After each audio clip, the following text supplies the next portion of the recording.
بسم الله الرحمن الرحيم. الحمد لله رب العالمين والصلاة والسلام على سيد المرسلين وعلى آله وأصحابه وأتباعه أجمعين أما بعد.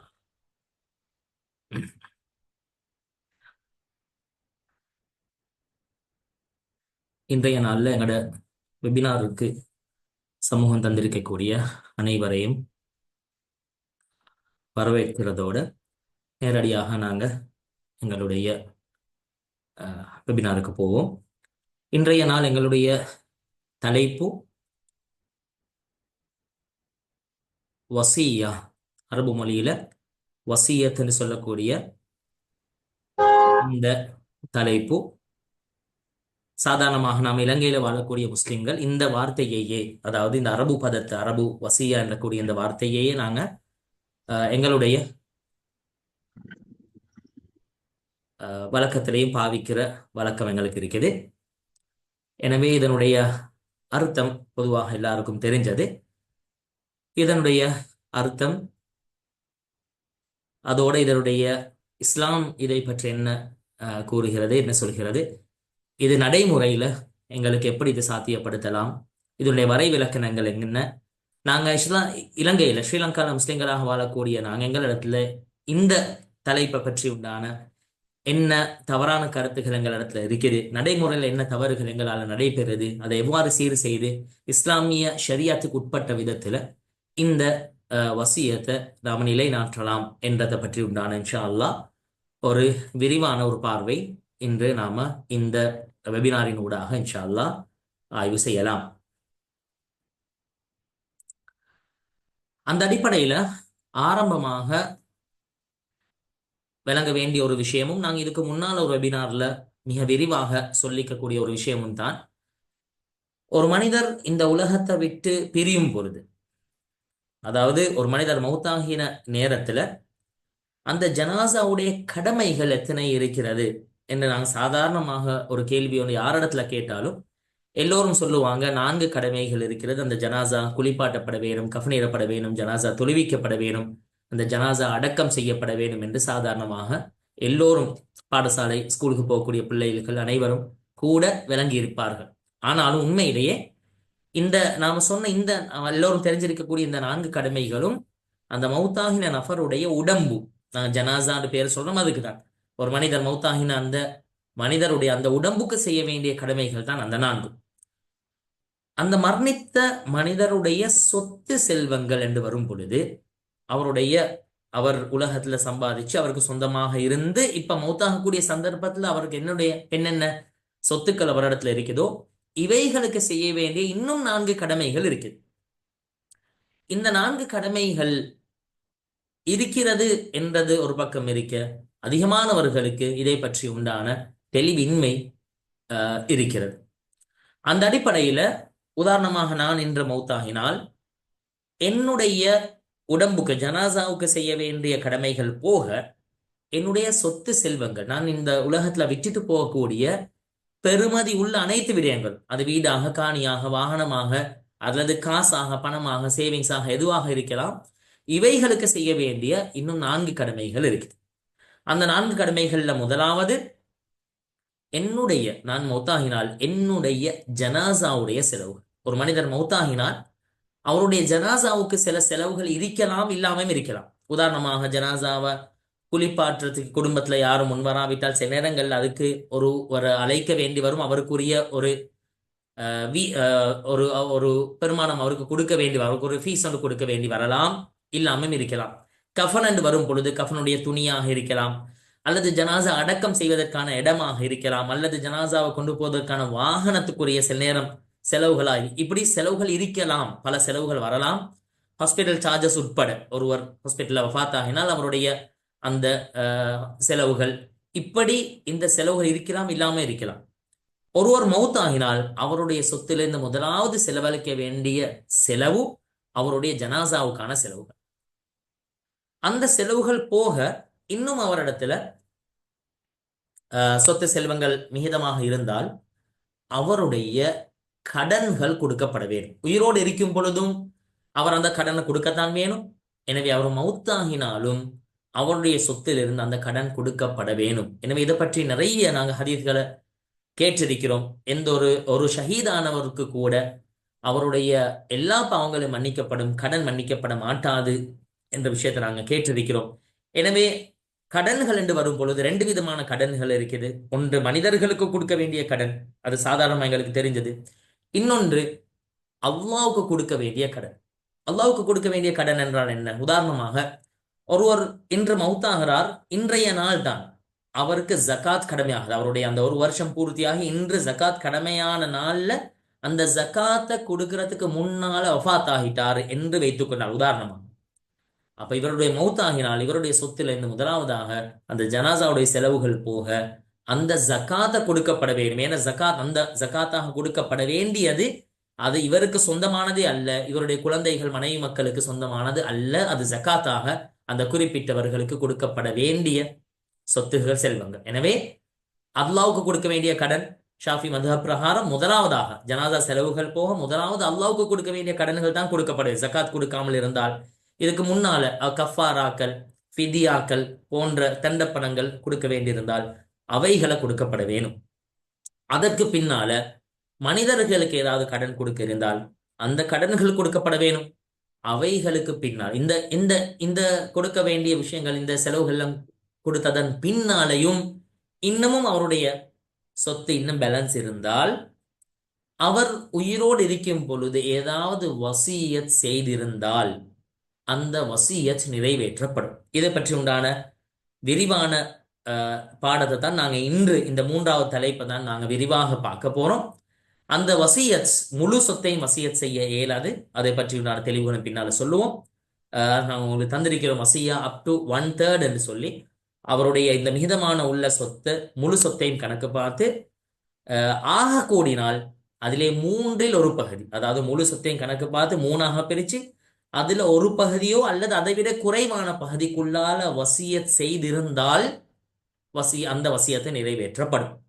அந்த வசியத்தை நிறைவேற்றதன் பின்னால் அந்த பேலன்ஸ் உள்ள 3இல் 2 பகுதி, இந்த பகுதிதான் அந்த மௌத்தாகின நபருடைய குடும்பம் என்று வரும் பொழுது நெருங்கிய உறவினர், குர்ஆன்ல கூறப்பட்டிருக்கக்கூடிய அவருடைய மனைவி, குழந்தைகள், பெற்றோர்கள் போன்ற நெருங்கிய உறவினர்கள்ல அந்த யாரெல்லாம் வாரிசுதாரர்களாக வருவார்களோ இவர்களுக்கு கொடுக்கப்பட வேண்டிய அவர்களுக்கு சொந்தமான பகுதி. அவர்களுக்கு பின்னால் அவருடைய குடும்பம், குழந்தைகள், மனைவி மக்கள் அவைகளை பிரித்து எடுத்துக்கொள்ளலாம். எனவே இதுதான் ஒரே பார்வையில இந்த சட்டங்களை பற்றி உண்டான இந்த வசியத்துன்னு சொல்றது எந்த இடத்துல இருக்குது என்றதை நாங்க சொன்னால் இது ஒரே பார்வையில இவைகளை சொல்லலாம். எனவே ஒரு மனிதர் மௌத்தாகினால் அவருடைய சொத்து செல்வங்கள் என்று வரும் பொழுது அவைகளுக்கு செய்ய வேண்டிய கடமைகள் 4 இருக்குது. அதுல முதலாவது ஜனாசாவுடைய செலவுகள், 2வது அவருக்கு இருந்த கடன்கள், 3வது வசியத் செய்திருந்தால். நாங்க வசியத் செய்திருந்தால் ஏன் சொல்றோம் என்று சொன்னால் வசியத் செய்யாம இருக்கோம் மேலும் ஒருவர். எனவே வசியத் செய்திருந்தால் அதை நிறைவேற்றப்பட வேணும். அடுத்ததாக அந்த வசியத் உடைய பகுதி போக அல்லது வசியத் செய்தி இல்லாட்டி அந்த முழுதும் அந்த தான் அவர்களுடைய வாரிசுகள் என்ற அமைப்புல அவருடைய அனந்தரக்காரர்களுக்கு வந்து சேரும். இந்த அடிப்படையில நாம இந்த வசியத்துன்னு சொல்றது என்ன? நாங்க இந்த இன்றைய நாள் தலைப்புக்குள்ள நாங்க பேசப்படக்கூடிய முக்கியமான 3 விடயங்கள், 3 விஷயங்கள். வசியா என்றால் என்ன, அடுத்தது இந்த வசிய தொண்ட ஒருவர் தயாரிக்க அதை ஏற்பாடு செய்யறதுடைய முக்கியத்துவம், இதை பற்றி உண்டான ஆதாரங்கள், தெளிவுகளோடு சம்பந்தப்பட்ட பல விஷயங்கள் இன்ஷா அல்லாஹ் இன்றைய நாள் நாங்க கலந்துரையாட இருக்கிறோம். சரி, இப்ப நாங்க நேரடி எங்களோட தலைப்புக்கு வருவதற்கு முன்னால நாம் சும்மா நடைமுறையில ஸ்ரீலங்கால எங்களோட நடைமுறையில எங்களுக்கு இருக்கக்கூடிய என்ன நடக்குது என்றதை பார்ப்போம். உதாரணமாக நாங்க ஒரு சம்பவத்தை இங்க சொல்லியிருக்கிறோம். சாதாரணமாக கேள்விப்படக்கூடிய ஒரு விஷயம்தான். ஒருவர் மௌத்தாகிறாரு. அவரு மௌத்தாகிறதுக்கு முன்னால், அதாவது உயிரோட நல்லா நல்லா இருக்கக்கூடிய காலத்திலேயே அவருக்கு நோயாளியாகவோ அல்லது சில நேரங்கள் நோயாளி ஆகிறதுக்கு முன்னாலேயோ அல்லது சாதாரணமாகவோ அவர் வசியத் செய்யறாரு.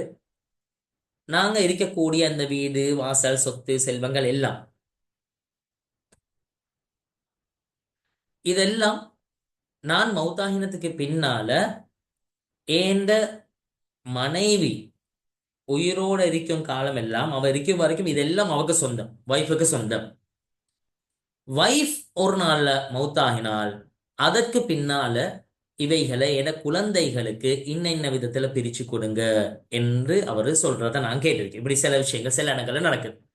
ஒருவர் மௌத்தாகிறார், அவர் சொல்லிட்டு போறாரு, இந்த வீடு வாசல் இந்த ஈகள் எல்லாம் என் மனைவிக்கு பொறுப்புல இருக்கணும்.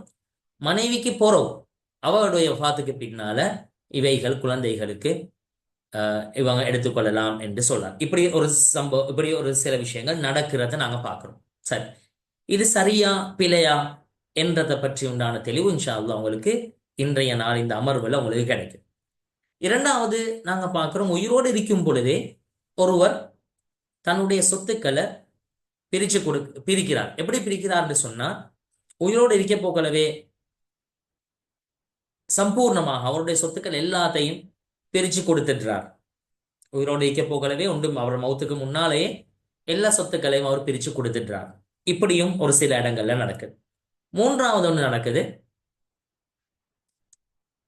மூன்றாவது சில இடங்கள் நாங்கள் கேள்விப்படுறோம், வாப்பா உயிரோடு இருக்கும் பொழுது அவர் சொல்றாரு,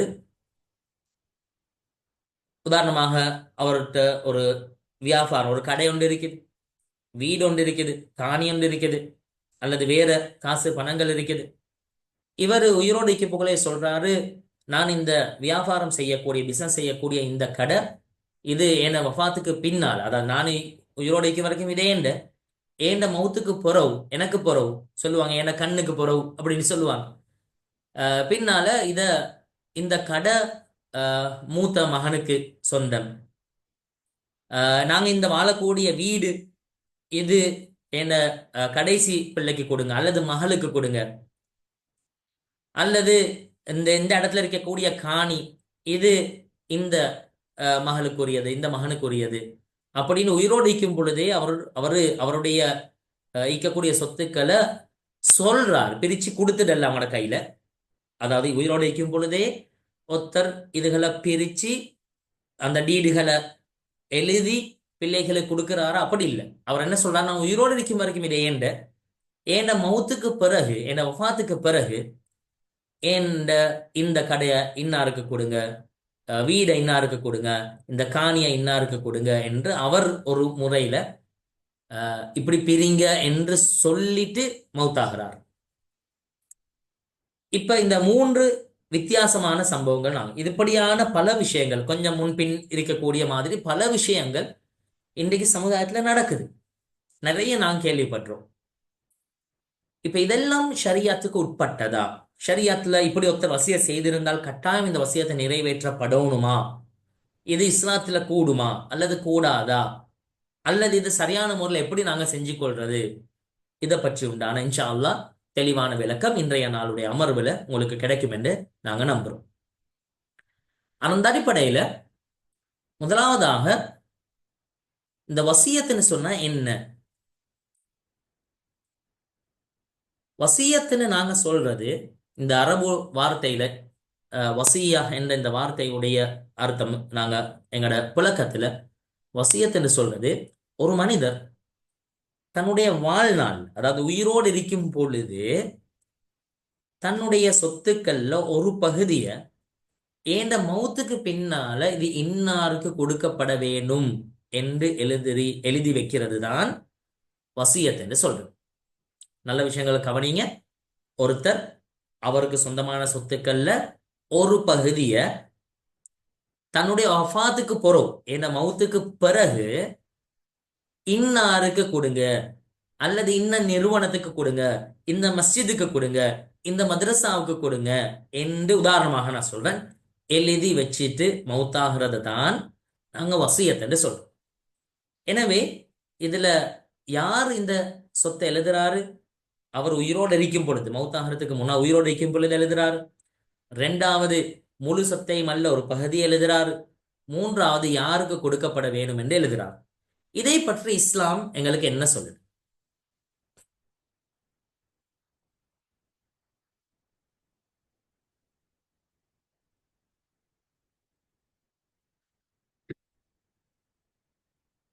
இதுல முக்கியத்துவத்தை பற்றி சொல்லும் பொழுது நபி அவர்கள் ஸல்லல்லாஹு அலைஹி வஸல்லம் அவர்கள் இதனுடைய பொறுப்பை பத்தி நாங்க முன்னால சொன்ன ஆரம்பத்துல ஒரு சின்ன சைக்கிள் செஞ்சோம். வசியத் எழுதாமையும் இருக்கலாம் ஒருத்தருக்கு.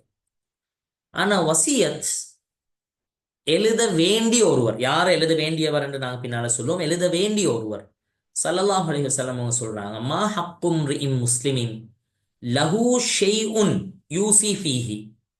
எந்த ஒரு மனிதனுக்கு வசியத் செய்ய வேண்டிய ஒரு தேவை இருந்து, அப்படியான ஒரு நிலைமை இருந்து, அவரு வசியத்தை எழுதி வைக்காமல் 2 இரவுகள் கூட தூங்க மாட்டாரு. தூங்குறது அவருக்கு பொருத்தம் இல்லை என்று சொல்றாங்க.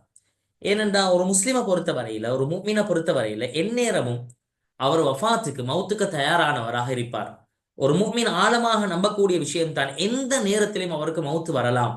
எனவே அவர் வசியத் கொண்ட எழுதி வைக்கணும் என்று நினைச்சார், ஆனா எழுதி வைக்காமல் ஒரு இரவு அல்லது 2 இரவு கழிக்கிறது அவருக்கு பொருத்தம் இல்லை. ஏனென்றா இன்றைக்கு தூங்கக்கூடிய நாங்க நாளை காலையில் எழும்புவோமா என்றதை பத்தி எந்த நம்பிக்கையும் எங்களுக்கு இல்லை.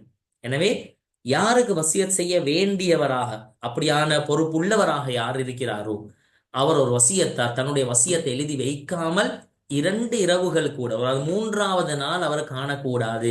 அவர் கட்டாயமாக அந்த வசியத்தை எழுதி வைக்க வேணும் என்று நபி அவர்கள் ஸல்லல்லாஹு அலைஹி வஸல்லம் சொல்லக்கூடிய இந்த ஹதீஸ் அப்துல்லாஹ் இப்னு உமர் ரலியல்லாஹு தஆலா அவர்கள் மூலமாக பதிவாகி இருக்கிறது. சரி, இப்படி ஒரு வசியத்துடைய தேவை என்ன, என்ன நோக்கம், ஏன் இப்படி ஒரு வசியத் என்ற ஒன்றை இஸ்லாம் அறிமுகப்படுத்தி இருக்கிறது? நாங்க முன்னால சொன்னதை வச்சு உங்களுக்கு விளங்கும். வசியத் என்று சொல்றது ஒரு மனிதர் ஏண்ட மௌத்துக்கு பிறகு, நான் வஃபாத் ஆகினதுக்கு பின்னால இதை இந்த விதத்துல செலவழிங்கன்னு சொல்லக்கூடிய ஒன்றுதான் வசியத். எனவே இந்த வசியத்துடைய முக்கியமான நோக்கங்கள்ல ஒன்று, இஸ்லாம் இதனை அனுமதிச்சு ஷரியத்தாக ஆக்கியிருக்கக்கூடிய முக்கியமான நோக்கங்கள்ல ஒன்று, அல்லாஹ் தஆலா மனிதனுக்கு அனுமதியாக தந்திருக்கிறார். நபி அவர்கள் ஸல்லல்லாஹு அலைஹி வஸல்லம் அவங்க சொல்றாங்க, இன்னல்லாஹ தஸத்தக அலைக்கும் பிசுலுசி அம்வாலிக்கும் இந்த வஃபாத்திக்கும் ஜியாதத்தன் ஃபீ ஹஸனாத்திக்கும். அல்லாஹ் தஆலா எந்த ஒரு மனிதனுக்கும் வஃபாத்துக்கு பின்னால், உயிரோடு இருக்கக்கூடிய காலம்தான் அவருக்குரிய சந்தர்ப்பம். உயிரோடு இருக்கக்கூடிய காலத்தில் அவர் தொழுது கொள்ள வேணும், அவர் நோன்பு நோற்றுக் கொள்ள வேணும், முடியுமான அதிகமான நன்மைகளை, திக்ருகளை, திலாவத்துகளை, சதகாக்களை, தான தர்மங்களை செய்து கொள்ள வேணும். ஒரு மௌத்தாகினால் அதுக்கு பின்னால் அவருக்கு அந்த நன்மையான காரியங்களில் ஈடுபட முடியாது. அவருடைய சந்தர்ப்பம் முடிஞ்சு. அவர் எவ்வளவு பெரிய கோடீஸ்வரராக செல்வந்தராக இருந்தாலும் மௌத்தாகின அடுத்த நிமிஷம் அது அவருக்கு சொந்தம் இல்லை. அது யாருக்கோ சொந்தமாக போகுது, அதனுடைய மகனுக்கோ மனைவிக்கோ யாருக்கோ சொந்தமாக போகுது, இவருக்கு சொந்தம் இல்லை. எனவே அல்லாஹ் தஆலா ஒரு மனிதனுக்கு ஒரு சந்தர்ப்பத்தை தந்திருக்கிறான், அவருடைய மௌத்துக்கு பிறகும் சில அமல்கள் செய்யறதுக்கு. எனவே இந்த வசியத்தின் மூலமாக, அவர் வசியத் ஒன்றை செய்து வச்சுட்டு மௌத்தாக இருந்தால், அவர் வஃபாத் ஆகினத்துக்கு பின்னால், மௌத்தாகினதன் பின்னாலையும் அவருடைய பெயர்ல இந்த சதகா நடைபெறும். எனவே நாங்கள் குர்ஆனுடைய ஆயத்துல பார்க்கிறோம், ஒரு மனிதர் அவருடைய மௌத்துடைய நேரம் வரும் பொழுது அவர் கெஞ்சுவாரு, மன்றாடுவாரு, இன்னும் கொஞ்சம் சந்தர்ப்பம் தர சொல்லி, அதாவது இன்னும் கொஞ்சம் மௌத்தை தாமதப்படுத்துமா, இன்னும் கொஞ்ச நேரம் உலகத்தை வாழ்றதுக்கு சந்தர்ப்பம் தருமாறு அவர் கெஞ்சுவார். என்ன காரணம்? குர்ஆன் அந்த இடத்துல இந்த வார்த்தையை பதிவு செய்து ஃபஅஸ்ஸதக வஅகும் மினஸ் ஸாலிஹீன். திரும்பி வந்து அந்த கிடைக்கக்கூடிய டைம்ல என்ன செய்ய போறாரு? திரும்பி வந்து தொழ போறாரு, நோன்பு நோக்க போறாரு, என்ன செய்ய போறாருன்னு கேட்டா குர்ஆன் பதிவு செய்து ஃபஅஸ்ஸதக, நான் கொஞ்சம் சதகாக்கள், தான தர்மங்கள் செய்து நல்லவராக, சாலிஹான மனிதராக ஆகி அல்லாஹ் உன்னிடத்துல வந்து சேருவதற்கு இன்னும் கொஞ்சம் சந்தர்ப்பம் தருமாறு அவருக்கு எஞ்சுவார். எனவே மௌத்தாகக்கூடிய சந்தர்ப்பத்தில் ஒரு மனிதன் கவலைப்படக்கூடிய, நான் இந்த அமலை செய்யலையே, இன்னும் கொஞ்சம் சந்தர்ப்பம் இருந்தா நான் இப்படியான ஒரு அமலை செய்திருப்பேனே என்று கவலைப்படக்கூடிய முக்கியமான ஒரு அமல் தான் சதகா. உயிரோடு இருக்கும் பொழுது சேர்த்து சேர்த்து சேர்த்து வச்சிருப்பாரு, தேவைப்படும் என்று சொல்லி சதகாக்கள், தான தர்மங்கள் செய்ய கிடைக்கலையே என்ற அந்த மனவர்த்தம் எப்ப உண்டாகும்? அவருக்கு வஃபாத் ஆகக்கூடிய நேரத்தில். எனவே அல்லாஹ் தஆலா இந்த வசியத்தின் ஊடாக அவருக்கு மிகப்பெரிய ஒரு சந்தர்ப்பத்தை தந்திருக்கிறான். நீங்க வஃபாத் ஆகினதுக்கு பின்னாலேயும் சதகா செய்யலாம். அதுக்குரிய வழி என்ன? நீங்க வசியத்தொண்டை எழுதி வச்சுட்டு மௌத்தாக இருந்தால் உங்களோட வஃபாத்துக்கு பின்னால உங்களுடைய சொத்து செல்வங்கள்ல இருந்து இந்த வசியத் நிறைவேற்றப்படும் பொழுது அதற்கான நன்மை உங்களுக்கு வந்து சேரும். எனவே அல்லாஹ் தஆலா ஒரு அனுமதி ஒன்று தந்திருக்கிறான். உங்களோட வஃபாத்துக்கு பின்னாலேயும் நீங்க சதகாக்கள் தான தர்மங்கள்ல ஈடுபடலாம். அதற்கான மிகப்பெரிய ஒரு வழிமுறை தான் இந்த வசியான்னு சொல்றது. அதுக்கு அடுத்தது இன்னொரு அடிப்படையான நோக்கங்கள்ல ஒன்று என்னது, எங்களுடைய சொத்து செல்வங்கள் சரியான முறையில அவைகள் பராமரிக்கப்பட வேண்டும். அதிகமானவர்கள் இன்றைக்கு நபி அவர்கள் ஸல்லல்லாஹு அலைஹி வஸல்லம் இந்த ஆரம்பத்துல நான் சொன்ன அந்த 4 கடமைகள்ல ஒருத்தர் மௌத்தாகினாருடைய சொத்து செல்வங்களுக்கு செய்ய வேண்டிய 4 கடமைகள்ல உண்டு அனந்தரக்காரர்களுக்கு அவருடைய வாரிசுகளுக்கு அந்த சொத்துக்கள் ஒப்படைக்கிறது.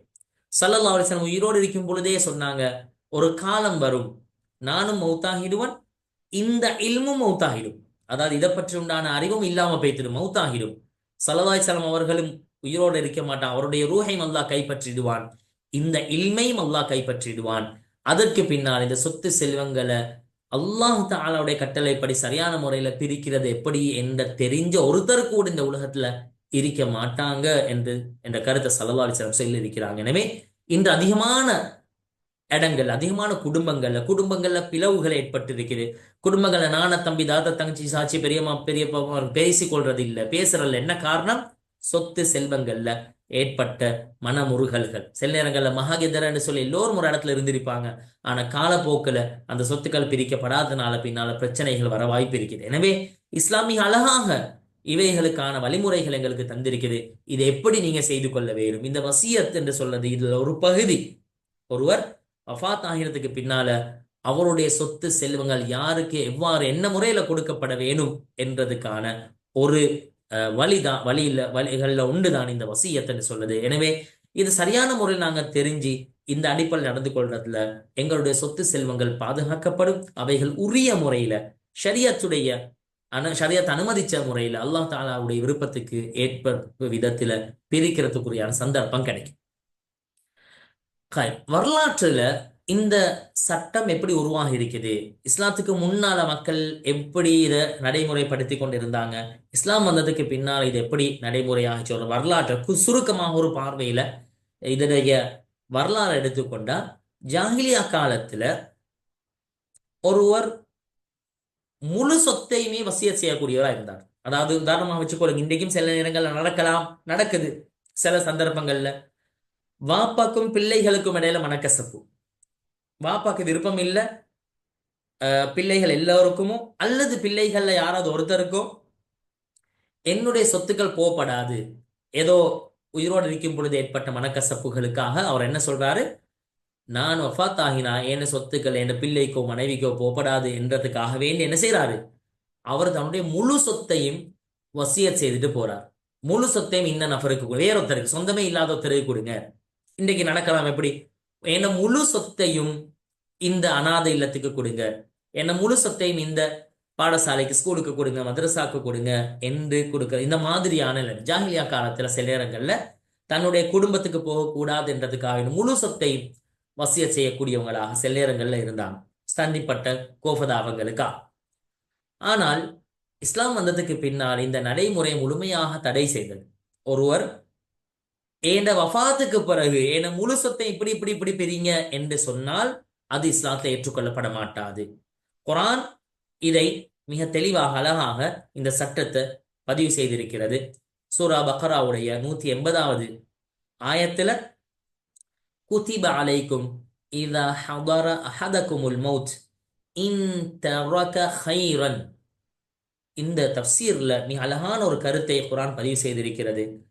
எந்த ஒரு மனிதனுக்கு அவருக்கு வஃபாத்துடைய நேரம், வஃபாத்துக்குரிய சந்தர்ப்பம் வருவது, உதாரணமாக நோயாளியாக ஆகிறார், இந்த நோயில நான் மௌத்தாகிடுவேன் என்று நினைக்கிறார், அந்த மாதிரி ஒரு சந்தர்ப்பம் வந்தா அந்த நேரத்துல இன் தரக ஹைரன், அவர் ஹைரை விட்டுட்டு போனால், உலமாக்கள் இந்த தஃப்சீருடைய ஆயத்தில் எழுதுறாங்க, தஃப்சீருக்கு இந்த ஆயத்துல தஃப்சீருக்கு எழுதுறாங்க, இந்த இடத்துல அல்லாஹ் ஹைரன் என்ற வார்த்தையை பாவிச்சிருக்கிறது பணம் சொத்து செல்வங்களுக்கா. எனவே சொத்து செல்வங்கள் என்று சொல்றது எப்பொழுதுமே மோசமான விஷயம் அல்ல, அதை நல்ல முறையில சரியான முறையில ஷரியத்துக்கு உட்பட்ட விதத்துல பாவிக்கிறது மூலமாக அது ஹைராக அமையும்.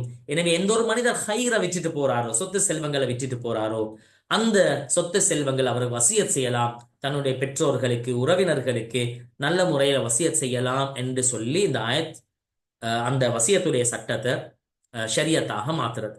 எனவே இந்த சந்தர்ப்பத்துல, இந்த வரலாற்றுல இந்த ஆயத்தை இறங்கக்கூடிய சந்தர்ப்பத்துல வசியத் என்று சொல்றது யாருக்கும் வசியத் செய்யலாம். தன்னுடைய குடும்பத்துக்கும் வசியத் செய்யலாம், தன்னுடைய வாரிசுகளுக்கும் வசியத் செய்யலாம், பிள்ளைகள், பெற்றோர்கள், உறவினர்கள் யாருக்கும் வசியத் செய்யலாம் என்ற ஒரு கட்டம் இருந்தது. அதுக்கு அடுத்த கட்டமாக அல்லாஹ் தஆலா இந்த சட்டத்தை மாற்றினான். நபி அவர்கள் ஸல்லல்லாஹு அலைஹி வஸல்லம் அவர்கள் ஹதீஸிலே குறிப்பிட்டார்கள், லா வசியத லிவாரிசின். இந்த சட்டம் மறுபடியும் மாற்றி அமைக்கப்படுது. மீராத்துடைய வாரிசு உரிமைகள் உடைய சட்டம் அருளப்பட்டதனுக்கு பின்னால இந்த சட்டம் மாற்றப்படுது. இதுக்கு பின்னால உங்களுக்கு குடும்பத்துல நெருங்கிய உறவினர்கள், மனைவி, குழந்தைகள் யாரெல்லாம் வாரிசுகளாக வருவாங்களோ, வாரிசுதாரர்கள் என்ற அடிப்படையில் யாருக்கெல்லாம் சொத்து வருமோ அவர்களுக்கு வசியத் செய்யலாம். அதாவது இப்போ உதாரணமாக எனக்கு 2 பிள்ளைகள் இருக்கிறாங்க, ஒரு பிள்ளைக்கு நான் வசியத்தும் செய்திருக்கிறேன் என்று சொன்னா என்ன நடக்கும்? அந்த 2 பிள்ளைகள் ஒரு பிள்ளைக்கு மீராதும் கிடைக்கும். அதாவது வாரிசு உரிமை என்ற அடிப்படையில் என் சொத்துல பங்கும் கிடைக்கும். நான் அவருக்கு வசியத் செய்திருந்தா வசியத்தும் அவருக்கு அந்த அடிப்படையிலும் அவருக்கு சொத்து கிடைக்கும். எனவே 2 பிள்ளைகள்ல ஒரு பிள்ளைக்கு அநியாயம் நடக்கும். எனவே யாரெல்லாம் வாரிசுகளாக இருக்கிறார்களோ, என்னுடைய உதாரணமாக நான் மௌத்தாகும் பொழுது என்னுடைய சொத்துக்கள்ல அனந்தரக்காரர்களாக யாரெல்லாம் வருவார்களோ அவர்களுக்கு வசியத் செய்ய முடியாது.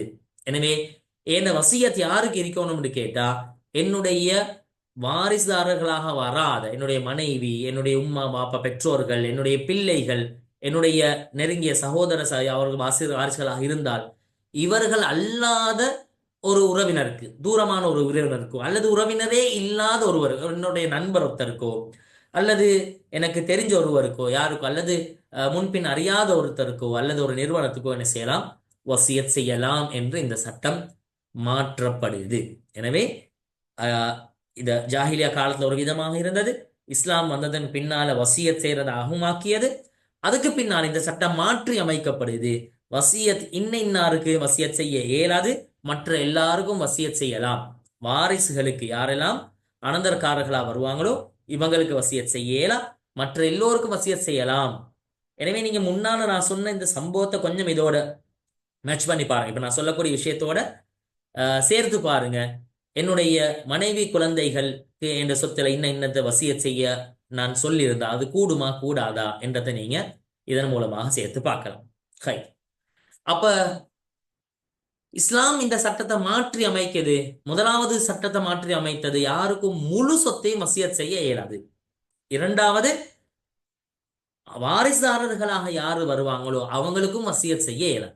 அப்படி நான் என்ன செய்யணும்னு கேட்டா, யாராவது ஒரு மனிதர் என்னுடைய மௌத்துக்கு பின்னாலே என்ன முழு சொத்தையும் இன்னாருக்கு கொடுங்க என்று வசியத் செஞ்சாலோ, என்ன மௌத்துக்கு பின்னாலே என்ன முழு சொத்தையும் இந்த நிறுவனத்துக்கு கொடுங்க என்று சொன்னாலோ அந்த வசியத் ஏற்றுக்கொள்ளப்பட மாட்டாது. இஸ்லாத்துடைய பார்வையில அதை நிறைவேற்ற இயலாது.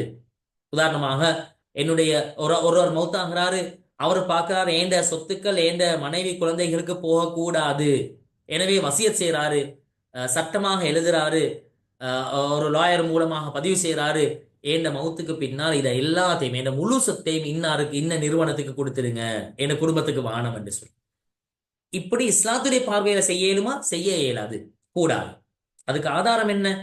சஅத் இப்னு அபீ வக்காஸ் ரலியல்லாஹு தஆலா அன்ஹு அவர்கள் ஒரு தடவை நோயாளியாக ஆகிறாங்க, கடுமையான நோயாளியாக ஆகிறாங்க. அவரு நினைக்கிறார், நான் இந்த நோயில மௌத்தாகிடுவன் என்று அவர் நினைக்கிறார்.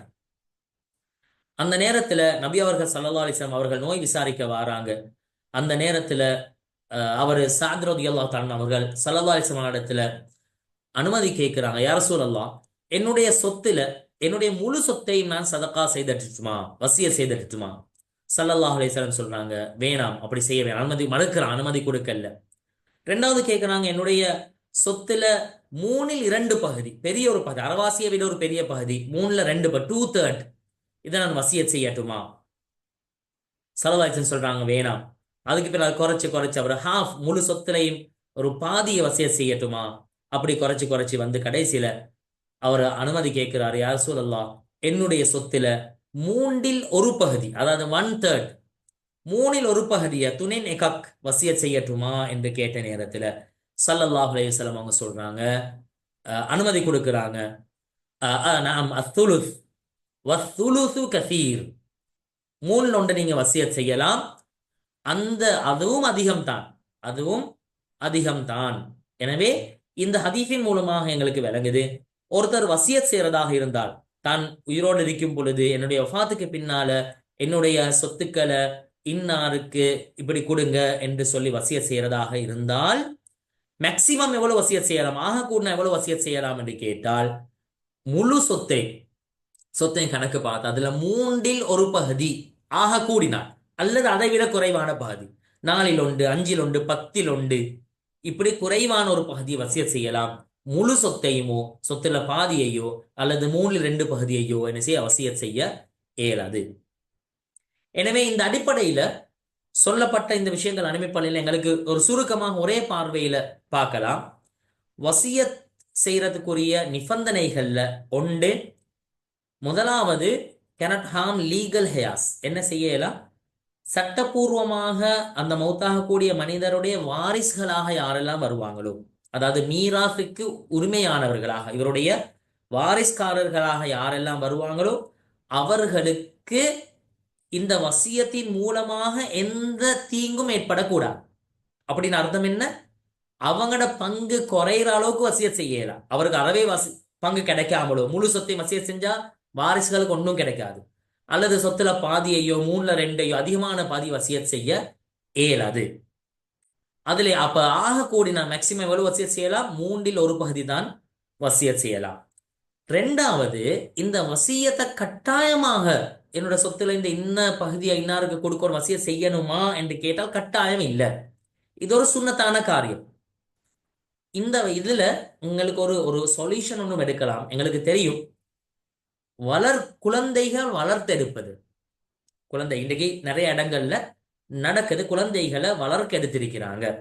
அதாவது தன்னுடைய சொந்த குழந்தை இல்ல, வேறொருத்தருக்கு சொந்தமான குழந்தை இவர் வளர்க்கிறாரு. இது கூடுமா கூடாதான்னு கேட்டா இதை பத்தியும் நாங்க நிறைய தெரிஞ்சிருக்கணும். ஷரியத்துடைய பார்வையில ஒரு அநாத குழந்தைய அநாத குழந்தை என்ற வகையில் அந்த குழந்தைக்கு அன்பு இரக்கம் காட்டி பராமரிக்கிறது கூடும். ஆனால் சொந்த பிள்ளையாக, இன்னொருத்தருக்கு சொந்தமான பிள்ளைய தன்னுடைய சொந்த பிள்ளையாக என்ன செய்ய இயலாது, எடுத்து வளர்க்க இயலாது. இன்னைக்கு நடக்குது என்ன, குழந்தையிலேயே இன்னொருத்தருக்கு சொந்தமான குழந்தையிலேயே பர்த் சர்டிபிகேட்லயே அந்த அந்த குழந்தையோட உண்மையான உம்மா வாப்போட பேர் எல்லாத்தையும் மாத்தி இவரோட பேரையும் இவரோட வைஃபோட பேரையும் போட்டு லீகலி அந்த டாக்குமெண்ட்டை செஞ்சு கொண்டு சொந்த குழந்தைய போல வளர்த்தெடுக்கிறார். அந்த புள்ள வாழ்நாள் பூராக இவருக்கு தான் வாப்பா உம்மான்னு நம்பியிருக்கும்.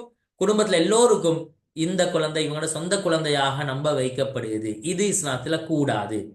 ஒவ்வொரு குழந்தையும் அந்த குழந்தையுடைய உண்மையான தந்தையின் பக்கம் நிஸ்பத் செய்யப்பட வேண்டும். நாங்க பேர்களை சொல்லும் பொழுது முஹம்மத் இப்னு அப்துல்லா, அவர் உண்மையான பயாலஜிக்கல் ஃபாதர், அவரைத்தான் நாங்க வாப்பாவாக குறிப்பிடுவோம். அதை மாத்துறதுக்கு யாருக்கும் அனுமதி இல்லை. எனவே அது கூடாது. ஆனால் இப்படி ஒன்று நடந்துட்டு என்று சொன்னால், உதாரணமாக ஒரு குழந்தையை வளர்த்தெடுத்துட்டால் கூடாது. அப்படி நடந்துட்டால் அந்த குழந்தை வாரிசாகுமா? இப்ப இந்த வளர்த்தெடுத்த வாப்பா மௌத்தாகக்கூடிய சந்தர்ப்பத்துல அந்த புள்ள சொந்த பிள்ளை இல்லை, வாரிசாகுமா என்று கேட்டா இஸ்லாத்துடைய பார்வையில வளர்த்தெடுக்க அந்த தபன்னி என்று சொல்றதே கூடாது. எனவே அந்த புள்ள வாரிசாக மாட்டாது. இரண்டாவது, அந்த குழந்தை ஒரு நாளைக்கு திருமணத்துடைய ஒரு பெண் பிள்ளையாக இருந்தால் திருமணத்துடைய நேரத்துல வழி தேவைப்படும். இந்த வளர்த்தெடுத்த வாப்பா வழியாக இருக்கேடுமா என்று கேட்டால் முடியாது. எனவே சட்ட சிக்கல்கள் உருவாகும். எனவே இந்த ஒரு சந்தர்ப்பத்துல என்ன செய்யலாம், சில நேரங்கள்ல அந்த குழந்தை வாரிசாக அந்த சொத்துக்கு உரிமையாளராக வரமாட்டாங்க. ஒரு ஒரு நன்மை என்ற அமைப்பாயில் அந்த குழந்தையை அனாதையாக விட்டுடாம என்ன செய்யலாம், வசியத்தினூடாக அந்த பிள்ளைக்கு ஏதோ ஒரு பகுதி எழுதலாம். வாரிசுகள்ல அந்த பிள்ளை வரமாட்டான். ஹை, எனவே இந்த வசியத்துன்னு சொல்றது பல விஷயங்கள் உள்ளடக்கிடும். சொத்து செல்வங்கள் மட்டுமல்ல, பல விஷயங்கள் உள்ளடக்கிடும். அந்த அடிப்படை நான் முன்னால் உங்களுக்கு ஆரம்பத்திலே ஒரு உதாரணம் ஒன்று சொன்ன, ஒருவர் இன்றைக்கு ஜக்காத் வாஜிபாகுது, அந்த ஜக்காத்தை நிறைவேற்ற முன்னால் வஃபாத் ஆகிறார். அப்ப இவர் ஜக்காத்தை நிறைவேற்றாத குற்றத்துக்கு ஆளாகுவாரா? என்ன செய்யலாம், இவருக்கு என்ன செய்யலாம்? சில நேரங்கள் அதிகமான நேரங்கள்ல ஆண்கள் பிசினஸ்கள் வியாபாரங்கள் செய்வாங்க, கடன் எடுத்திருப்பாங்க, யார்கிட்டையாவது ஜக்காத் கடமையாக இருக்கும். இது தன்னுடைய மனைவிக்கும் தெரியாம இருக்கும், குழந்தைகளுக்கும் தெரியாம, நெருங்கியவர்களுக்கும் தெரியாம இருக்க நிறைய வாய்ப்பு இருக்குது. கடன் ஒன்று எடுக்கிறாரு, சொல்லிக்க மாட்டாரு பலருக்கு. அப்ப இவர் வஃபாத் ஆகிட்டால் இவருடைய கடன் நிறைவேற்றப்படலாட்டி அது பெரிய ஒரு சிரமமாக மாறிடும் இவருக்கு. இவருக்கு ஜகாத் கடமையானது, ஜகாத்தை நிறைவேற்றல்ல என்றால் இவருடைய சொத்துக்கள் அந்த ஜகாத்துடைய பகுதி இவருக்கு சொந்தம் இல்லை. எனவே இவர் என்ன செய்யறாரு, அதை வசியத்தாக எழுதி வச்சிட்டால் கட்டாயமாக அதை நிறைவேற்றுவார்கள். உதாரணமாக அவர் எழுதி வைக்கிறார், நான் உயிரோடு இருக்கும் பொழுது இன்ன நபர் கிட்ட இன்னும் இவ்வளவு கடன் எடுத்திருக்கிறேன், இன்னாருக்கு இவ்வளவு கடன் கொடுக்கணும் என்று எழுதி வச்சு இதை நான் மௌத்தாகினாலும் என்ற சொத்துல இருந்து நிறைவேற்றுகின்ற வசியத் செய்தால் என்ன செய்யலாம்? அப்ப அது தெரிய வரும், இவரோட வஃபாத்துக்கு பின்னால இவரோட குழந்தைகளோ யாரோ அந்த வசியத்தை நிறைவேற்றுவாங்க. இவருக்கு ஜகாத் கடமை, அதை நிறைவேற்ற முன்னால் வஃபாத் ஆகிட்டார் அல்லது நோயாளி ஆகிட்டாரு, டக்குன்னு இவர் என்ன செய்யலாம், வசியத்தாக எழுதி வைக்கலாம், என்னுடைய இவ்வளவு எனக்கு ஜகாத் கடமையாக இருக்குது, நான் மௌத்தாகினாலும் என்னுடைய பணத்திலிருந்து இந்த ஜகாத்தை நிறைவேற்றுங்க எழுதி வைக்கலாம். இவைகள் மாத்திரமல்ல, வரலாற்று நெடுகிலையும் நாங்க பார்க்கிறோம், அதிகமானவர்கள் ஹசரத் உமர் ரலியல்லாஹு தஆலா அன்ஹு அவர்கள், உஸ்மான் ரலியல்லாஹு தஆலா அன்ஹு அவர்கள், அல்லது ஏனைய சஹாபாக்கள் அபூபக்கர் ரலியல்லாஹு தஆலா அன்ஹு அவர்கள் போன்றவர்கள் பல விஷயங்கள் வசியத் செய்திருக்கிறாங்க. என்னுடைய நான் வஃபாத் ஆகினால் என்னுடைய ஜனாசாவை இன்னார் தான் குளிப்பாட்ட வேணும், நான் வஃபாத் ஆகினால் என்னுடைய ஜனாசாவை இன்னார் தான் தொழுவிக்க வேணும் என்று வசியத் செய்திருக்கிறாங்க. இவர் தான் தொழுவிக்க வேணும், இவர் தான் குளிப்பாட்ட வேணும் என்று வசியத் செய்திருக்கிறாங்க. எனவே இந்த வசியத்துக்கு இவ்வளவு முன்னுரிமை ஒன்று கொடுத்திருக்கிறாங்க என்ற விஷயத்தை நாங்க இதனூடாக தெரிஞ்சு கொள்ளேன். அடுத்தது, இந்த மூணில் ஒரு பகுதி வசியத்தாக இவர் எழுதி வச்சிட்டால் அதுக்கு யாருடைய அனுமதியும் தேவையில்லை. உதாரணமாக ஜெயித் மௌத்தாகிறாரு, அவர் வசியத்தொன்று எழுதி வச்சு என்னுடைய சொத்துல மூணுல ஒரு பகுதியை இன்னாருக்கு கொடுங்க, என்ன நண்பருக்கு கொடுங்க, என்னோட வீட்டுல வேலை செஞ்சவருக்கு கொடுங்க என்று இன்ன நிறுவனத்துக்கு கொடுங்க வசிய செய்திருக்கிறாரு. இதுக்கு அனுமதி எடுக்கணுமா, இதை நிறைவேற்றத்துக்கு குழந்தைகள் அனுமதி தர வேணுமா, மனைவி அனுமதி தர வேணுமான்னு கேட்டா யாருடைய அனுமதியும் தேவையில்லை. பாப்பா மௌத்தாயிட்டாரு, இப்ப குடும்பத்தோட அனுமதி இருந்தா தான் வசியத்தை நிறைவேற்ற இயலுமா என்று கேட்டா அப்படி ஒன்று கிடையாது. குடும்பத்தோட அனுமதியே தேவையில்ல, அது அவருடைய சொத்து, அவருடைய விருப்ப பிரகாரம் மூணில் ஒரு பகுதியை வசியத் செஞ்சு அந்த வசியத்தை நிறைவேற்றத்துக்கு ஷரியத்துல இடம் இருக்குது. மட்டுமல்ல, இதை இஸ்லாம் மிக ஆழமாக ஆணித்தனமாக சொல்லியிருக்கிறது. அந்த வசியத் செய்திருந்தால் யாராவது அதை கட்டாயம் நிறைவேற்றப்பட வேண்டும் என்றதை சொல்லி. எனவே வசியத் யாருக்கு செய்யலாம்? ஒரே வார்த்தையில சொன்னா, யாரெல்லாம் இவரோட வஃபாத்துக்கு பின்னால இவருடைய வாரிசுகளாக இவருடைய சொத்துக்கு உரிமையாளராக மாறுவாங்களோ அவங்கள தவிர வேணுமான ஒருத்தருக்கு வசியத் செய்யலாம். எனவே அவருடைய மனைவி அவருக்கு அவருடைய அனந்தர சொத்துல பங்கு இருக்குது, பிள்ளைகள் குழந்தைகள் பேரப்பிள்ளைகள் இவங்களுக்கு அவருடைய அனந்தர சொத்துல பங்கு இருக்குது, அவருடைய உம்மா வாப்பா அனந்தர சொத்துல பங்கு இருக்குது. இவர்கள் யாரும் இல்லை என்று சொன்னால் இவருடைய சகோதரர்கள் சகோதரிகளுக்கு பங்கு இருக்குது. எனவே இவர்களுக்கு வசியத் செய்ய இயலாது. இவர்கள் அல்லாத வேணுமானத்தருக்கு இந்த வாரிசு உரிமை இல்ல சொத்துக்கள் வராத வேணுமானொத்தருக்கு உறவினராக இருக்கலாம், உறவினர்கள் அல்லாதவர்களாக இருக்கலாம், தனி நபர்களாக இருக்கலாம், அல்லது நிறுவனங்களாக மஸ்ஜிதாகவோ மദ്രസാகவோ அல்லது தொண்டு நிறுவனங்களாகவோ அல்லது வேற ஏதாவது விஷயங்களுக்காகவோ வசியத் செய்யலாம். இதை நாங்க பிராக்டிக்கலி ஒரு உதாரணம் எடுத்து பார்ப்போம். உதாரணமாக நான் முன்னால சொன்னது எல்லாத்தையும் நீங்க மேட்ச் பண்ணி பாருங்க. ஒருவர் மௌத்தாகிறாரு, மௌத்தாகக்கூடிய சந்தர்ப்பத்துல சாதாரணமாக உதாரணத்துக்காக இதை எடுத்திருக்கிறோம், ஒரு 2 லட்சம் ரூபா சல்லி அவர் இடத்துல அல்லது அந்த பெறுமதியான ஏதோ அவருக்கு இடத்துல இருக்கு. இந்த 2 லட்சம் ரூபால உதாரணமாக இவருடைய ஜனாசாவுடைய செலவு, கஃபன், ஜனாசா, கபர் தோன்றக்கூடியவர்களுக்கு கொடுத்த கூலி, இப்படி எல்லாம் சேர்த்து ஒரு 10,000 ரூபாய் செலவழிச்சுன்னு வச்சுக்கோங்க. ஜனாசாவுடைய செலவுகள் போய்த்துட்டு இவர் உயிரோடு இருக்கும் பொழுது ஒரு 10,000 ரூபாய் கடன் கொடுக்க வேண்டியதுக்கு யாருக்காவது, அந்த கடனை நாங்க நிறைவேற்றணும் என்று வச்சுக்கொள்ளும். உதாரணமாக அப்ப 2 லட்சம் ரூபாய் 10,000 ரூபாய் 20,000 ரூபாய் போயிட்டு பேலன்ஸ் எவ்வளவு இருக்குது? 1,80,000 ரூபாய் இருக்கு. இந்த 1,80,000 ரூபாய் வசியத் செய்ய இயலுமா? இயலாது. அது என்ன செய்ய ஆகக்கூடிய மேக்சிமம் என்ன செய்யலும், இந்த 1,80,000 ரூபாய் 3ஆ பிரிக்கணும். பிரிச்சு அதுல ஒரு பகுதிக்குள்ளால வசியத் செய்யலாம். அப்ப மேக்சிமம் இவளுக்கு எவ்வளவு வசியத் செய்யலாம்னு கேட்டால் 60,000 ரூபாய். 1,80,000 ரூபாய் 3ஆ பிரிச்சு 60,000 ரூபாவை என்ன செய்யலாம், இவருக்கு வசியத் செய்யலாம். மேக்சிமம் 60,000 ரூபாவோ அல்லது அதை விட குறம் 50,000 ரூபாய், 10,000 ரூபாய், 20,000 ரூபாய், 1,000 ரூபாய், 2,000 ரூபாய் யாருக்காவது கொடுங்கன்னு சொல்லியிருந்தால் நிறைவேற்ற இயலும்.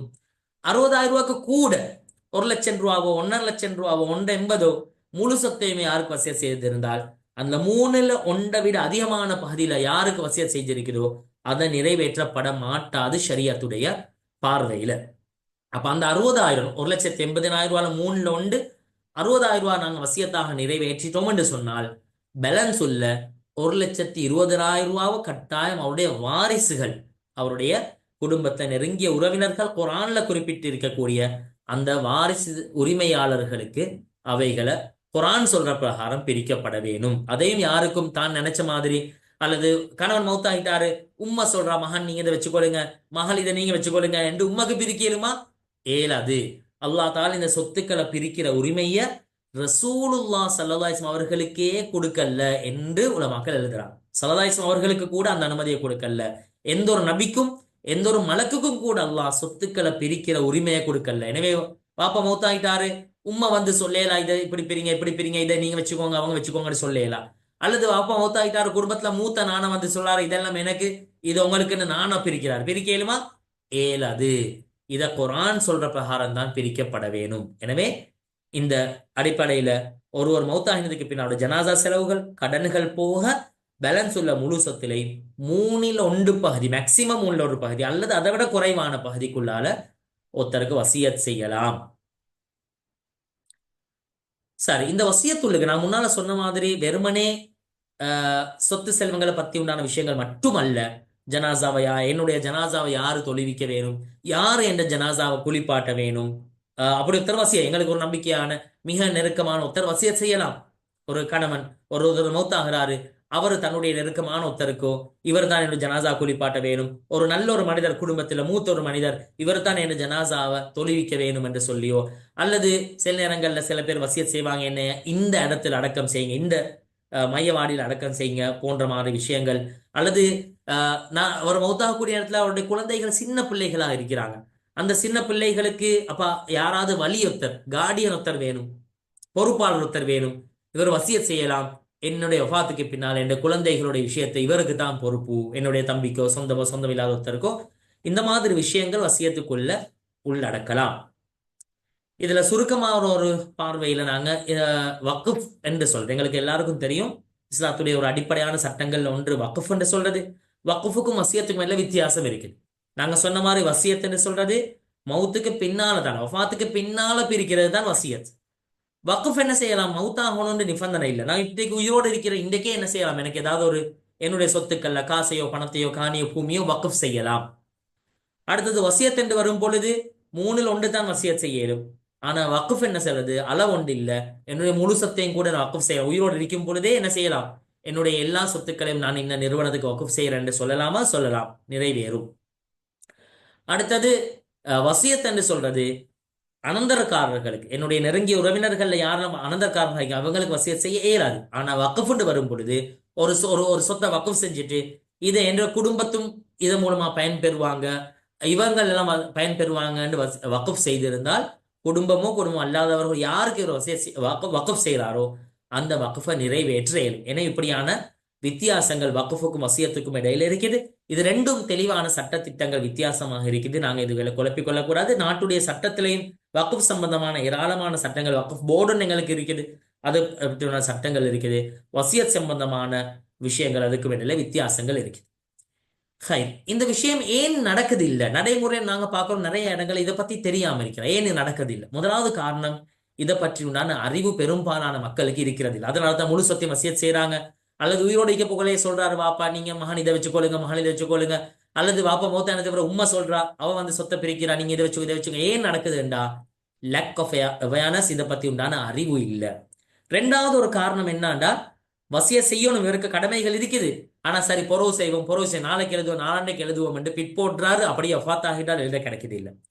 அடுத்தது மூணாவது ஒரு விஷயம், சட்டத்தை பற்றி உண்டான அறிவு. நாங்க இதை நடைமுறைப்படுத்த போல கட்டாயம் நாட்டுடைய சட்டத்தையும், நாட்டில் ஒரு சட்டம் ஒன்று இருக்குது, இதையும் நாங்க கருத்துல கொள்ளணும். ஏனென்றா நாங்க முன்னால சொன்ன ஒருத்தருக்கு 3/1 விட அதிகமான பகுதி வசியத் செய்ய இயலான்னு சொல்லி.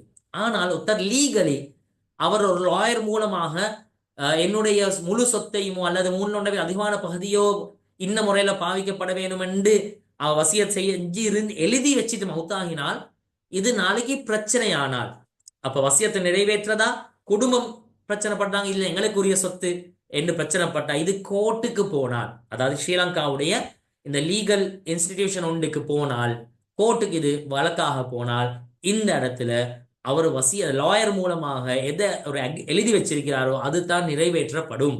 எனவே இஸ்லாத்துடைய சட்டம் அந்த இடத்துல அமல் செய்யப்படுறதுல சிக்கல் வரலாம். எனவே இந்த விஷயத்துல நாங்க என்ன செய்யணும், கவனமாக இருக்க வேணும். இதை இஸ்லாம் என்ன முறையில சொல்லப்பட்டிருக்குதோ இதை தெரிஞ்சு செய்யறதுக்கு நாங்க முன் வர வேணும். அடுத்தது நாலாவது ஒரு காரணம், சில பிரச்சனைகளை பயந்தும் கூட சில நேரங்கள் நான் முன்னால் ஒரு ஒரு சம்பவத்தை சொன்னேன்.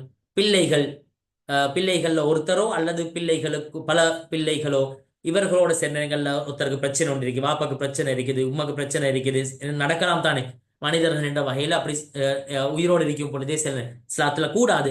உமா அப்பாவோட பிரச்சனை பட்டு கொண்டு பேசாம இருக்கிறது கூடாது. ஆனால் அப்படி நடந்தால் இவர்களுக்குள்ளால பிரச்சனைகள் வரலாம், அல்லது சொத்து பிரிக்கிற விஷயத்துல பின்னால பிரச்சனைகள் வரலாம் என்றத பயந்து இவைகளை நடைமுறைப்படுத்தாம இருக்கக்கூடிய நிலைமைகளும் இருக்கு. எனவே இப்படியான பல காரணங்கள் இன்றைக்கு வசியத்தை பற்றி உண்டான ஒழுங்கான ஒரு தெளிவின்மை இவைகள் எல்லாம் இன்று காரணமாக இருக்குது. இது சரியான முறையில இஸ்லாம் எங்களுக்கு வழிகாட்டின முறையில செய்யாம இருக்கிறது. எனவே அதோட சேர்த்து இன்றைய நாள் இன்றைக்கு நாங்க இந்த வாழக்கூடிய இந்த காலத்துல இந்த வசியத்தை நிறைவேற்றும் பொழுது இஸ்லாத்துடைய சட்டத்தோட சேர்த்து நாங்க ஒரு சில விஷயங்களை கவனிச்சு கொள்ள வேண்டும். முதலாவது, ஆக சிறந்தது எல்லாமே எழுத்து வடிவத்தில் இருக்கிறது. நாங்கள் லீகலி டாக்குமெண்ட் பண்ணி ஒருத்தர் உயிரோடு இருக்கும் பொழுதே நான் வசிய செய்யறேன், வஃபாத்துக்கு பின்னால என்ன கடன்கள் இருக்குது அல்லது நான் இன்னைக்கு கடமைப்பட்டிருக்கிறேன், இவங்களுக்கு வசிய செய்யணும் என்று நினைச்சால் ஆக சிறந்த முறை அவர் அதை எழுதி கொள்ளும். எங்களுக்கு தெரியும் குர்ஆன் அதை வலியுறுத்தது எல்லா விதமான கொடுக்கல் வாங்கல்களும் எழுத்து வடிவத்தில் இருக்கிறது தான் மிச்சம் பொருத்தம். எனவே ஒரு லாயர் மூலமாக இந்த சட்டங்களுக்கு எங்கட முஸ்லிம் பர்சனல் லா இருக்குது, இந்த சட்டங்களை பற்றி உண்டான அறிவு உள்ள ஒரு சட்டம் தெரிஞ்ச ஒருத்தர் மூலமாக ஒரு லாயர் மூலமாக டாக்குமெண்ட் பண்ணி அழகாக அதுக்கு விட்னஸ் ஒன்று ஏற்படுத்தி, அதாவது சாட்சியாளர்களை வைத்து அந்த சாட்சியாளர்கள் முன்னிலையில இது இன்னும் இப்படி செய்யப்பட வேணும் என்று சட்டத்தை எழுத்து வடிவத்தில் கொண்டு வரத்தான் மிக பொருத்தம். ரெண்டாவது, வசியத்தொண்ட சேராரு, அந்த வசியத்தை யார் நிறைவேற்றணும் என்று அதுக்கு ஒரு பொறுப்பாளரை நியமிக்கணும், அதுவும் மிச்சம் பொருத்தமான விஷயம். அதை ஒருத்தர் நாளைக்கு அதை யாரு முன்னின்று நிறைவேற்றி வைக்கிறது, அதற்கான ஒரு ஆளை நியமிச்சு கொள்றது.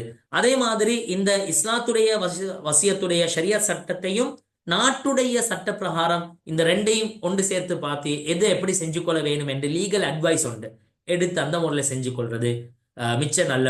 அந்த அடிப்படையில உங்களுக்கு யாருக்காவது இது சம்பந்தமான மேலதிகமான தகவல்களோ அல்லது இதை எப்படி நான் ஷரியத்துக்கும் முரண்படாம நாட்டுடைய சட்டத்துக்கும் முரண்படாம என்னுடைய குடும்பத்துல என்னுடைய அனந்தரக்காரர்களுக்கு எந்த அநியாயமும் நடக்காம இதை நல்ல முறையில செய்து கொள்ளணும் என்று யாருக்கு விருப்பமோ அவர் அதை உரியவர்கள், இதை பத்தி உண்டான நல்ல அறிவுள்ளவர்களிடத்துல அதற்கு உண்டான அந்த துறையில் இருக்கக்கூடியவர்களை துறை சார்ந்தவர்களிடத்துல அணுகி அவர்கள்ட்ட மஷூரா செய்து இதை நிறைவேற்றி கொள்வது தான் மிக பொருத்தம். அந்த அடிப்படையில இன்று இந்த வெபினார் உங்களுக்கு முன்வைக்கக்கூடிய இந்த உம்மத் என்ற நிறுவனம் யுனைடெட் முஸ்லிம்ஸ் முஆமலாத் அட்வைசரி ட்ரஸ்ட் என்று நாட்டுடைய முன்னோடி உலமாக்களுடைய மஷூராவோட இயங்கக்கூடிய இந்த நிறுவனம் உங்களுடைய எல்லாருடைய இந்த நாட்டுடைய முஸ்லிம் மக்களுடைய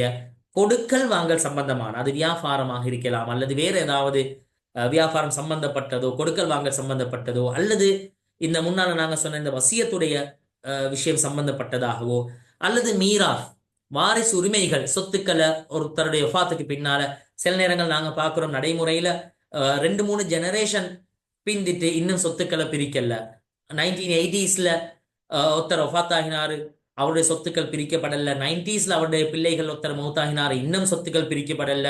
2000 இன்னொருத்தர் 2-3 ஜெனரேஷன் தாண்டிட்டு இன்னும் சொத்துக்கள் பிரிக்கப்படல. இது நடைமுறையில் இருக்கக்கூடிய சில பிரச்சனைகள். எனவே வாரிசு உரிமைகள் சம்பந்தமான பிரச்சனைகளோ அதை பற்றி உண்டான ஆலோசனைகளோ உங்களுக்கு தருவதற்கு இந்த உம்மத் என்ற நிறுவனம் எப்பொழுதும் தயாராக இருக்கிறாங்க. உங்களுக்கான அதற்குண்டான விவரங்கள் இங்கே தரப்பட்டிருக்கு. அவங்க டெலிஃபோன் நம்பர், இமெயில் அட்ரஸ் எல்லாம் தரப்பட்டிருக்குது. எனவே இந்த விஷயங்களை ஷரியத்துக்கும் முரண் இல்லாம அல்லாஹ்வுடைய பொருத்தத்தை நாடி நல்ல முறையில் நாங்கள் செய்து கொள்வது எப்படி என்றதுக்குண்டான பர்சனல் அட்வைஸ் உங்களுக்கு இந்த நிறுவனத்தின் மூலமாக பெற்றுக்கொள்ள முடியும். எனவே அந்த அடிப்படையில இன்று நாம் இந்த வெபினாருடைய சுருக்கமாக ஒருவர் வஃபாத் ஆகக்கூடிய நேரத்துல அவரு வசியத் செய்யறதை பற்றி, வயசத் செய்யறது கட்டாயமா இல்லையா, அவர் வசியத் செய்யறது இருந்தால் எப்படி செய்து கொள்ள வேண்டும், அதுக்குரிய நிபந்தனைகள் என்ன, முறைகள் என்ன என்று சம்பந்தமாக விரிவாக பார்த்திருக்கிறோம். இது சம்பந்தமாக உங்களிடத்துல ஏதாவது கேள்வி இருந்தாலுமோ உங்களுக்கு இந்த இவர்களை தொடர்பு கொள்ளலாம். இதை பற்றி உண்டான சந்தேகங்கள் இருந்தாலும் உங்களுக்கு அதுகளை போஸ்ட் செய்யலாம். இன்ஷா அல்லாஹ் அதற்கான பதில்கள் உங்களுக்கு விரைவாக வழங்கப்படும். ஹாய், உங்களுக்கு இந்த chat பாக்ஸில் உங்களுக்கு ஃபீட்பேக், இந்த வெபினாரை பற்றி உண்டான ஒரு ஃபீட்பேக் கொண்டு எடுக்கிறதுக்கான ஃபார்ம் உங்களுக்கு போடப்பட்டிருக்கு. எனவே இதில் கலந்து கொண்டவர்கள் தயவு செய்து அந்த ஃபீட்பேக் ஃபார்மை நிரப்பி அதுக்குண்டான தகவல்களை தந்தீங்கன்னா எங்களுக்கு இந்த வெபினாரை பற்றியும் அதுக்கு எதிர்காலத்தில் நாங்கள் செய்யக்கூடிய வெபினார்களுக்கும் மிக உதவியாக இருக்கும். உங்களுடைய கருத்துக்களை அதை பதிவு செய்யுமாறு அன்பாக வேண்டிக் கொள்ளப்படுகிறீர்கள். அவைகளை அதோட கேள்விகள் ஏதாவது இருந்தாலும் உங்களுக்கு இன்ஷா அல்லாஹ் சுருக்கமாக கேட்டுக்கொள்ளலாம் இன்ஷா.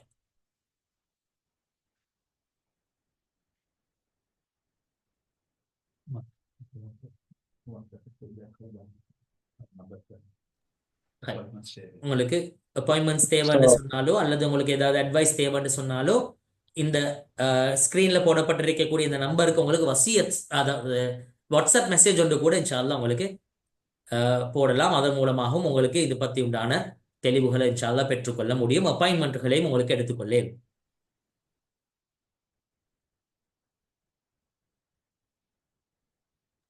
அஸ்ஸலாமு அலைக்கும் ஷேக். வலைக்கும் ஸலாம் வரஹ்மத்துல்லாஹி வபரகாத்துஹு. Yes brother. எஸ், ஆக்சுவலி இந்த நீங்க சொன்ன அந்த நேரத்தோட ஆரம்பத்தில் கிளியர் இல்ல, நீங்க கேக்குதா இப்ப? ஓ சரி சரி. நீங்க நேரத்துல ஆரம்பத்தில் குறிப்பிட்டீங்க, அதாவது இந்த இந்த சொத்து பிரிக்கக்கூடிய விஷயத்துல வந்து 3 விதமாக செய்யறாங்க. அதாவது ஒன்றை வந்து முழுக்க வைஃபுக்கு எழுதி போட்டுறாங்க, அதுக்கு அனுமதி இல்லை. ரெண்டாவது வந்து டிஸ்ட்ரிபியூஷன் பிஃபோர் டெத், அதாவது மௌத்துக்கு முந்தி என்னென்னு பிரிக்கிறாங்கன்னு சொல்லி அது ஒன்று சொன்னீங்க. அதாவது மூணாவது சொன்னீங்க, அது கிட்டத்தட்ட ரெண்டாவதுக்கு சமமாக தான் இருந்துச்சு. நான் சரியாக அது வித்தியாசம் எனக்கு சரியா புரியல. ஆனா நான் எனக்கு என்ன கேள்வின்னு சொன்னா, இது இந்த மூணு அல்லாத இது இந்த மூணுக்கும் அலவுட் இல்லைன்றதான் நீங்க சொல்றீங்க இல்லையா? இதுல ரெண்டாவதுக்கும் மூணாவதுக்கும் உள்ள வித்தியாசம் என்னன்னா, சில பேர் என்ன செய்யறாங்க, ஹயாத்தோடு இருக்கும் பொழுதே வசியத்தில், நான் சொல்ல மௌத்துக்கு பொறவு பிரிங்க அப்படி அல்ல, உயிரோடு இருக்கும் பொழுதே முழு சொத்தையும் பிரிச்சிருக்காங்க. விளக்குது அவங்களுக்கு டிஃபரன்ஸ் வந்து, நான் இப்போ உதாரணமாக நான் உயிரோடு இருக்கும் பொழுதே எனக்கு சொந்தமான காணி வீடு எல்லாத்தையும் லீகலி டாக்குமெண்ட் பண்ணி எழுதி யார் யாரும் கொடுத்தேன். உதாரணமா என் மகனுக்கு மகளுக்கு எல்லாருக்கும் நான் எழுதி கொடுத்துட்டேன், அதை ஹேண்ட் ஓவர் பண்ணிட்டேன். மௌத்துக்கு பிறகு கொடுங்க என்றது அந்த வார்த்தை இல்லை. அப்படி சொன்னால் இந்த வசியத்துக்கும் அதுக்கு கண்டடிக்ட் ஆகும். ஒருத்தர் உயிரோடு இருக்கும் பொழுதே பிரிச்சு கொடுத்துடேலுமா என்று கேட்டால் பிரிச்சு கொடுக்க ஏலும். இஸ்லாத்துல அதுக்கான மதி இருக்குது. விளங்குச்சா உங்களுக்கு? உயிரோடு இருக்கும் போது பிரிச்சு கொடுக்கலாமா? பிரிச்சு கொடுக்கலாம். உயிரோடு இருக்கும் பொழுதே என்ன செய்யலாம், கொடுத்துடணும். அதாவது நான் சொன்ன உயிரோடு இருக்கும் பொழுது சொல்லக்கூடாது, ஏன்னா மௌத்துக்கு பிறகு இப்படி பிரிங்க, அது சரி வராது.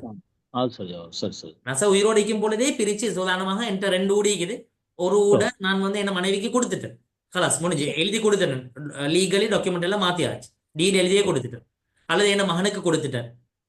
இதுல ஒரே ஒரு விஷயம் மட்டும் கவனிக்கணும், எனக்கு 2 பிள்ளைகளோ 3 பிள்ளைகளோ இருந்தா எல்லா பிள்ளைகளுக்கும் சமமா கொடுக்கணும். அதுதான் கண்டிஷன். இந்த தட்ஸ் இம்பார்ட்டன்ட். அப்ப வைஃபுக்கு உம்மா அப்பாக்கு அது ஈக்குவலா கொடுக்கணும்னு அப்படி அவசியம் இல்லை. அதுக்கு நீங்க யாரும் விரும்பின பிரகாரம் கொடுக்கலாம். பிள்ளைகளுக்கு கொடுக்கறதா இருந்தா ஈக்குவலி கொடுக்கும். சரியா? எனவே அந்த அது நிறைவேறும். அப்படி செய்ய இயலுமா? செய்ய இயலும். விளங்குச்சா?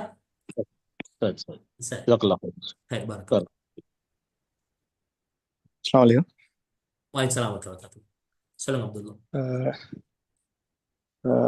இப்ப வாப்பட சொத்து இப்ப 2 பிள்ளைகளுக்கு போகணும். சரி. இப்ப வாப்பா வந்து ஒரு ஷாப்ல ஒரு ஷேர்னு வைங்களே, வாப்பட தம்பிக்கும் வாப்பாக்கும் மீக்குது. இப்ப அந்த வாப்பட தம்பிட ஷேரை வாங்கி அந்த பிள்ளைகள்ல ஒருத்தருக்கு கொடுத்துட்டு வாப்பட ஷேரை பிள்ளைகள் அடுத்த பிள்ளைகளுக்கு கிஃப்ட்டுக்கு மாதிரி எழுத இயலுமா? அப்படி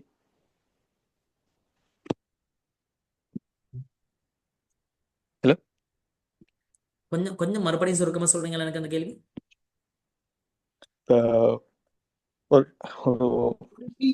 company only. It's a company. He is family company because he wants people to go and consult him. Gold call PT. Ummat kela.